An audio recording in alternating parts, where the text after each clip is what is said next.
Along the coasts of Louisiana, Mississippi, Alabama, Texas, and Florida, the water is often green, and dead fish can be seen floating in the water or washed up on shore.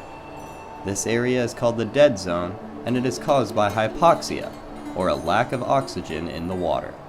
Hypoxia impacts many people, especially in the Gulf region. The loss of marine life threatens seafood production, tourism, and recreation in the area. So how did the dead zone form, and how does it grow? The Gulf of Mexico receives water from the Mississippi River, which is one of the largest rivers in the world. The Mississippi River Basin, it drains 40% of the contiguous United States, and it touches parts of 31 states. In the upper Midwest, which is where we are, in Illinois and Iowa, to lead the nation, lead the world in grain production. If you're losing it from your field in this part of the country, it likely ends up in the Mississippi River. So once those nutrients end up in the Gulf of Mexico, it can cause algae to grow, typically during the summer when the waters are warmer.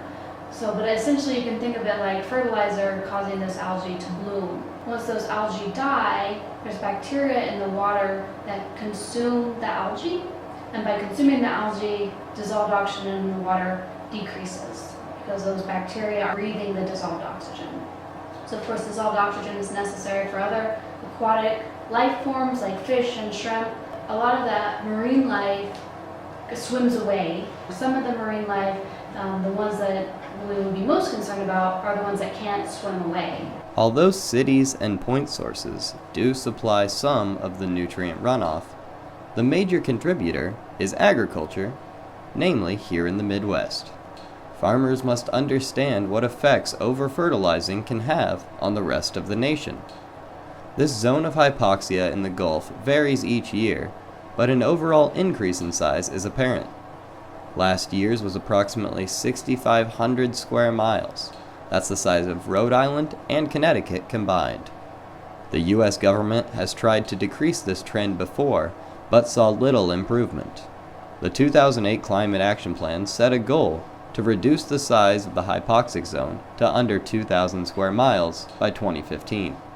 They sought to alleviate the dead zone problem by limiting fertilizer application, promoting conservation practices, and reducing scientific uncertainties. The solution we're committed to is a voluntary approach within each of the states to reduce nutrients leaving the state.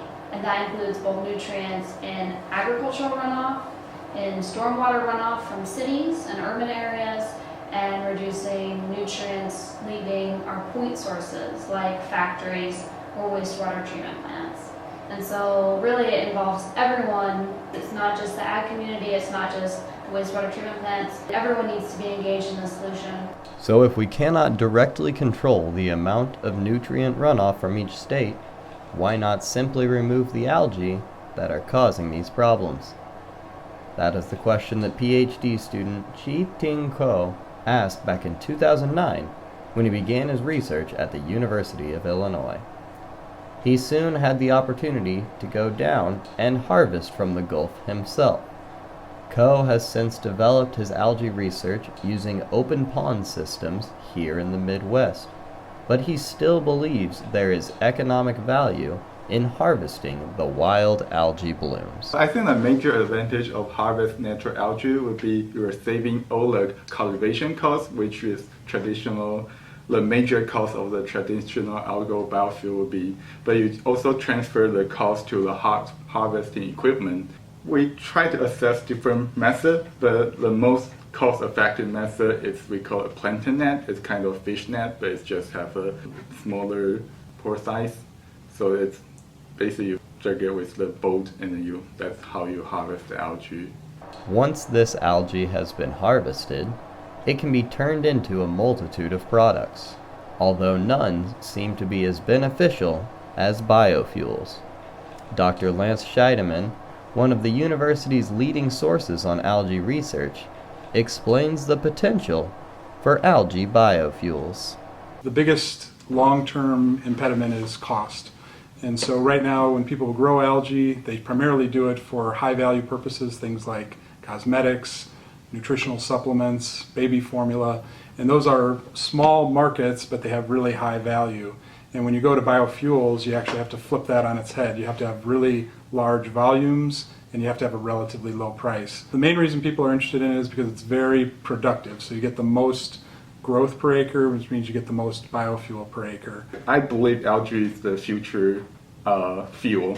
Consider about the productivity. Even you think they are dead, they will come back into a super green culture. So that's made me realize how strong algae is. Algae is definitely a better choice of bio crops comparing to the corn or the miscanthus. So I do believe that algae will be the future fuel. Due to current research trends into making production of algal biofuels more cost efficient, commercial production should begin within the next 10 years. However, these innovations can't happen without the help and support of many. Farmers have the largest impact on the Gulf of Mexico's hypoxic zone. With most of the nutrient runoff occurring in the Midwest, farmers can lessen their impact by only using the necessary amount of chemical fertilizer. The abundance of nutrients an individual farmer uses not only affect their crops, but the life in the Mississippi River as well as the Gulf of Mexico. In light of this, farmers can also support the opportunity by using biofuel-friendly equipment. By embracing the use of biofuels, farmers can change the face of energy from fossil fuels to environmentally friendly biofuels. Individuals can also participate in the blooming opportunity that is algae. Many people do not know of this incredible biofuel. The first step is to be educated on how hypoxia and algae bloom affect us all. You can also show your support monetarily by donating to the many research organizations that focus on the algal bloom opportunity.